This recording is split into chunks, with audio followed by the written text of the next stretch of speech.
తప్పళ్ళం పప్పు తప్పళ్ళం అన్నం నెయ్యి వేడి అన్నం కాచిన నెయ్యి వేడి వేడి అన్నం మీద కమ్మని పప్పు కాచిన నెయ్యి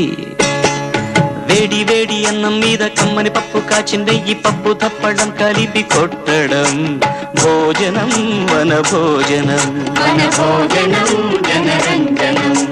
తల్లి తోడు పిల్ల మేక తల్లి తోడు పిల్ల మేక ఆలు మగలు అత్త కోడలు బాసు బంటూ ఒకటేనంటూ కలవడం